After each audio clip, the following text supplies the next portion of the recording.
Lesson 20. Connotations. The English language is exceptionally rich in vocabulary. Although many words express the same or a similar concept, they often have different connotations. Connotations are the cultural or emotional associations that words bring to your mind. Connotations can be positive, negative, or neutral, and the selection of one word over another can give a particular tone to your text or communicate additional meaning between the lines. For example, if you are describing a person who is confident, direct, and not afraid to go after what he wants, you can say he is assertive. This implies his confidence and directness is a good quality and shows initiative. Or that he is pushy. This implies that his confidence and directness is a bad quality because it is annoying and he wants to control everything. Consider the various shades of meaning for synonyms of the word thin, which is the opposite of fat. The word thin has a neutral connotation. However, you can also describe someone as skinny. This implies that they are too thin or underweight. For example, your mother might say, "You should eat more, you're too skinny." Scrawny implies a lack of muscle. A girl might say about a guy, "I'm not really attracted to him, he's so scrawny, I prefer athletic guys." Wiry or lean means thin and muscular, probably someone who does a lot of physical activity and is strong but not bulky. Slim is thin with a positive connotation, thin and attractive. Slender and svelte also mean thin and beautiful or graceful. Svelte adds an extra touch of being fashionable or sexy. Petite means thin and short, and lanky means thin and tall. Gaunt means thin and bony, as if the person is sick or undernourished, so their bones start to appear. Skeletal means so extremely thin that you can see a lot of bones, someone who is starving and possibly near death. Connotations can be hard to master because they are often determined by culture and common use, and they can differ from person to person. Sometimes you can understand them from the context. Consider these 3 sentences.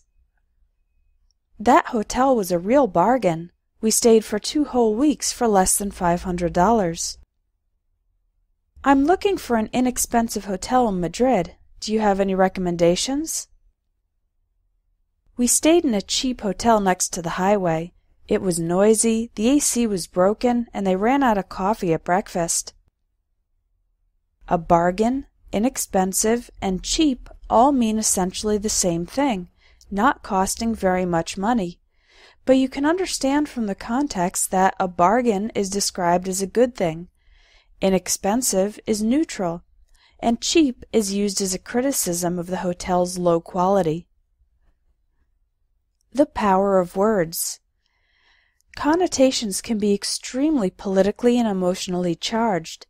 Depending on your perspective, the same person can be described as either a terrorist, negative, or a freedom fighter, positive. The same event could be described as a riot, negative, or a demonstration, positive. The same action could be described as spying, negative, or as observing or monitoring, positive. Words are often intentionally chosen to make the reader or listener feel a certain way. One article complaining about the large number of drug addicts on the streets might call these people druggies or junkies.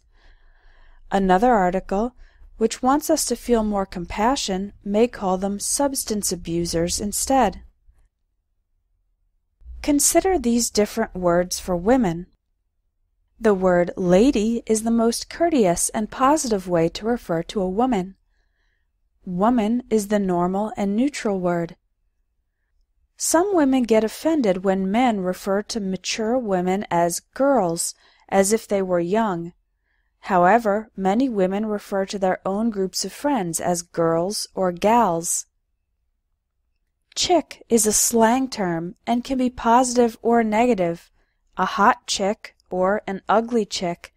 However, in either case, it is somewhat dehumanizing. And bitch is an extremely offensive and derogatory word. Can you see why it's very important to know the connotations of the words you're using? In the lesson text, there's a list of additional connotations for people, actions, and things. Study the list and continue to the exercises to test your understanding of connotations.